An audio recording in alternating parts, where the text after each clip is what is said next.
నాకు మన సిద్ధు జనరల్ కలిసాడు. అరే మనోడు కూడా ఆ కాంపౌండ్ లో ట్రావెల్ చేశాడు. చేసాడు సేమ్ జర్నీ. ఇప్పుడు నేను సైక్ సిద్ధార్థకి ఎలా జర్నీ చేస్తున్నా, కృష్ణ అండ్ శ్రీలాకి సిద్ధు అక్కడ ట్రావెల్ చేశాడు. ఇలానే 2-3 నెలలు 4 నెలలు అక్కడే ఉండటం. వాళ్ళు మొన్న ఇలా కలిసి సిద్ధు అంటున్నాడు, రే నన్ను నేను చూసుకున్నట్టుంది రా, ఇక్కడ ఇదే ప్లేస్ లో నేను ఇక్కడ ఉండేవాళ్ళం రా, ఇప్పుడు నువ్వు ఇక్కడ వచ్చి పోరాడుతున్నావు. ఇక్కడ సిద్ధు టాపిక్ వచ్చింది అనమాట. కానీ నాకు సిద్ధు జొన్నల కంటే కష్టం. అబ్బా గుంటూరు టాకీస్లో ఉంటుందబ్బా. నాకు ఇప్పటికి కూడా అందరూ డీజేలు ఎన్ని అంటారు కానీ మంచి సినిమా. మనోడు రైటర్, దానికి అసలు రైటరు మనోడి దగ్గర ఎంత టాలెంట్ ఉందనేది పాపం కనిపించిన వాళ్ళందరికీ చెప్పాడు, నేను ఇంత బాగా చేస్తాను. పాపం ఎవ్వరు వినేవాళ్ళు కదా. లేదు ఈ సిద్ధుకి సేమ్ ఐ సో రెజొనేట్. మొన్నైతే మేము ఇద్దరం మాట్లాడుకోవడం స్టార్ట్ చేస్తే సిద్ధుకి ఏదో చాలా పెద్ద మీటింగ్ ఉందని కూడా మర్చిపోయి ఇద్దరం, మేము అప్పటి నుంచో ఫ్రెండ్స్ కదా, జర్నీ చేసి కలిసి సినిమాలు చేశారు. సినిమానే రిలీజ్ అయినట్టు. అవును, 2 చేసాం, ఒకటే రిలీజ్.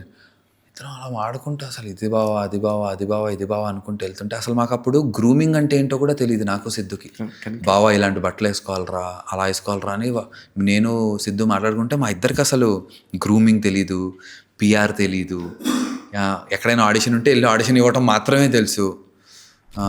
నాకు సిద్ధు కూడా చాలా ఇన్స్పిరేషన్ అన్న. ఎందుకంటే నేను ఏది తర్వాత చేశానో, ఇన్ఫాక్ట్ గుంటూరు టాకీస్ చేశాడు కదా 2015-16లోనే. మనమే రాసుకోవాలి, మనది మనమే ఫైట్ రాసుకోవాలి, మన కథ మనమే రాసుకోవాలి, మనం రాసుకున్న కథతో మన జీవితం మన కథ మారాలనేది మనోడు అప్పుడే చేసి, సికింద్రాబాద్ అటు సైడ్ నుంచి ఉంటే అటు మణికొండలో ఇటు ఫ్లాట్ తీసుకుని వచ్చేసి ఒకడే ఉంటూ ఫ్రెండ్స్తో కూర్చొని రాసుకుంటూ అతను ఆ డేర్ అప్పుడే చేశాడు. కరెక్ట్.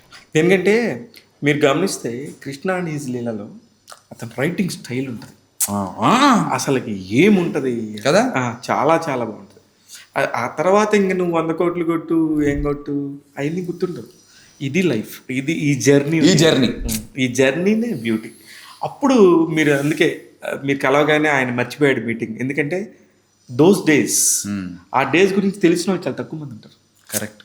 మీ చుట్టుపక్కల ఉండే వాళ్ళందరికీ కూడా మీకు తెలియదు. ఇది తెలుసుకోవటం కూడా ఇది కష్టం అనుకుంటున్నాం, కానీ ఈ కష్టం చూడటం అనేది జీవితంలో ఒక పెద్ద అదృష్టం. అదృష్టం, నిజంగా అదృష్టం. ఎందుకంటే అవన్నీ చూడకపోతే ఇవాళ నీకు వచ్చిన ఈ ఆనందం అనుభవించేవాడు కాదు. కిక్ ఉండదు.